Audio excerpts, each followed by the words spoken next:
Right, Chris. Yeah.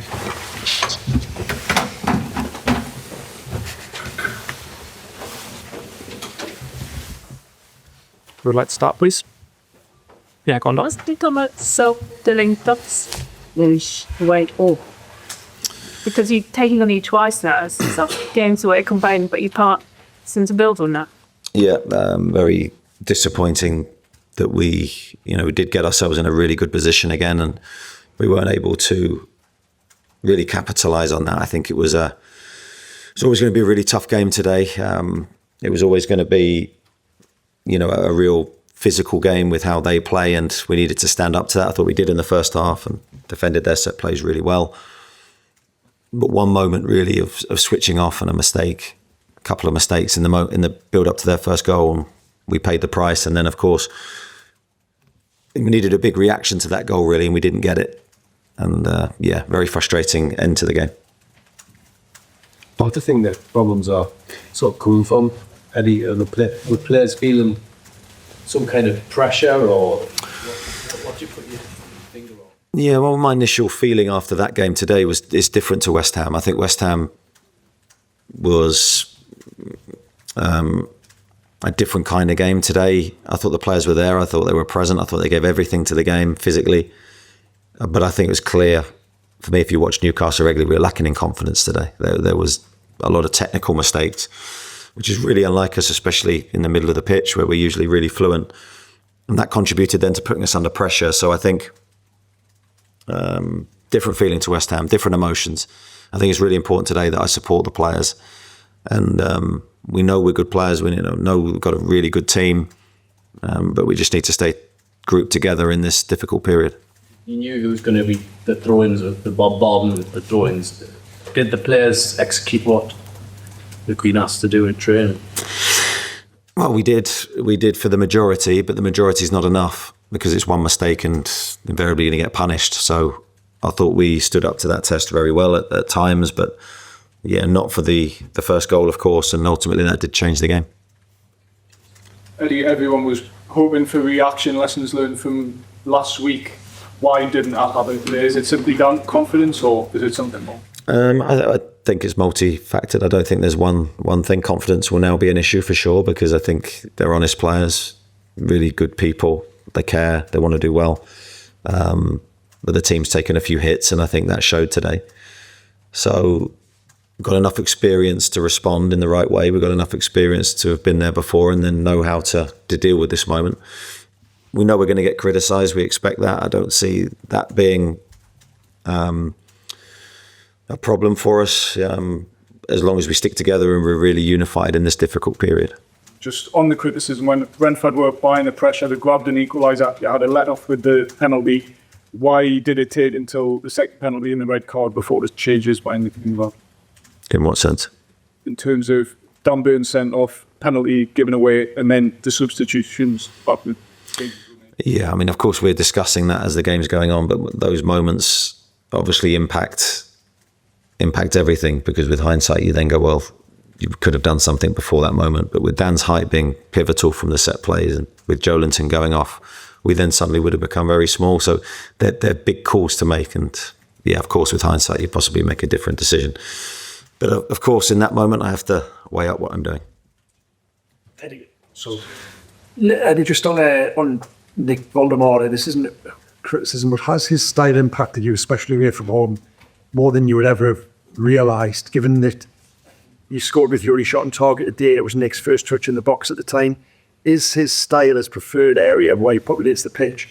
Is that really impacting you away from home? I don't think it's just on Nick, and I think that's, my job is to protect him, and I think he's had a great start to his career here. Yeah, I think we haven't helped him be as effective as he can be, especially today. I thought it was a difficult game for him.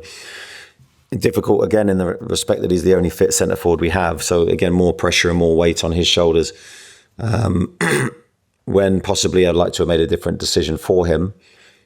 But, yeah, it's more like the team has to do better. We have to do better in helping him and supporting him.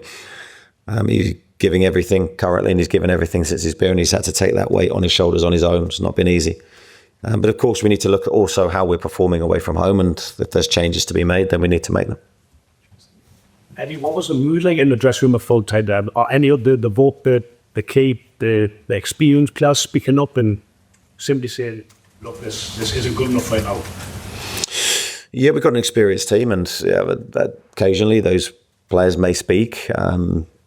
But I think it's important for me to speak, and it always is important for me to speak and give my message to the team. When in times of adversity and difficulty, I think is when your true character is tested and when your true character is revealed. And I think we need to be very calm, but we need to be measured, and we need to be reflective, and we need to then come out of this period with a way forward and a way that we're going to be successful away from home and at home, and get some more points. And what would your message to supporters be who are perhaps looking at this away form and are concerned about where the Premier League season might be going? My message is that we know it's not good enough, and I take full responsibility for that, and the work to putting that right starts now, and that's all that I can do in this moment. Any updates on the injuries, Anthony Gordon as well as Joelinton, Nick Howe? What information do you have? Nick Pope suffered concussion, and that's why we took him off. As soon as we were made aware of that, then he was withdrawn. Joelinton, I'm not sure, it looked like a knock, but I haven't had a full discussion or debrief from the medical team on him. Anthony, is a minor injury, so he'll miss England. And that's it. And is it a good thing to have the international break coming up now after results are in a beat like that, or would you equip us to have the players still together? Yeah, I think I'd have preferred another game quite quickly, but maybe the period of reflection and the period to allow us to reset is a good thing. We will work hard during the break. And I think the biggest thing is to make sure we stay together and we're motivated for what's to come. Chris and then Kieran to wrap up, please. Eddie, last year you obviously had the lull of coming here and then losing that game, and afterwards was sort of a reshuffle in the side until I moved to the best six. Do you see that there needs to be a fundamental reset away from home in terms of how you approach those games, or was it not as simple as that? Well, if there is a reshuffle, it needs to be done in the right way. It needs to be done with analysis and then detailed thought as to how the team's going to go forward. And I'm not adverse to that. I mean, look, never going to do the same thing continually, and we haven't done and expect a different result. I don't think that's right. So if there is changes, we'll look at it, and we'll try and figure out what those changes need to be. You mentioned losing the lead at West Ham last week, and this is the other. You've lost three times in the last 5. You've taken the lead in a game. You've lost them. I think it was the previous 56 before that. Where do you think that issue has come from?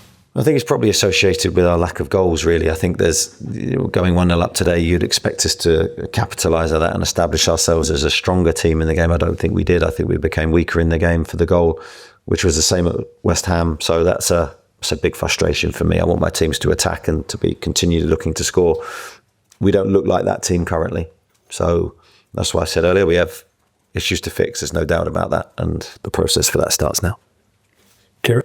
And then I down the head of this game, so this was a game to earn your money as a player. How frustrated are you that you come to another up-away ground, haven't done well at all again midweek, and then it just doesn't come together yet again on the road? Yeah, I can't sort of give you a satisfactory answer to that, because it's not satisfactory, the fact that we haven't done our jobs and we feel we've let everybody down. I think when you do that, when you make mistakes, it's not intentional from anyone, and all you can do is hold your hands up and go, right, okay, let's try and fix it, and that's what we're going to try and do. Well, then you look at the tape on the 2 points going to relegation zones. I'm concerned the confidence, and you're getting results set off, but then It keeps happening away, you kind of get dragged into a place you don't want to be. Yeah, absolutely. It's the wrong end of the table for us, but it is what it is. That's the reality. And we can't change it. All we can do is affect our next performances to try and change it. And we knew potentially the start of the season would be slightly choppy for us as we entered into a transitional period with the team. But there's no excuses for us. As I say, we take full accountability for what we're delivering, and only we can change it. Thanks very much, everyone. He's down for England now, but it's concussion. Yeah, he won't go with England. Yeah, it's 12 days, I think. Thank you. Thanks very much. Thank you. Thank you.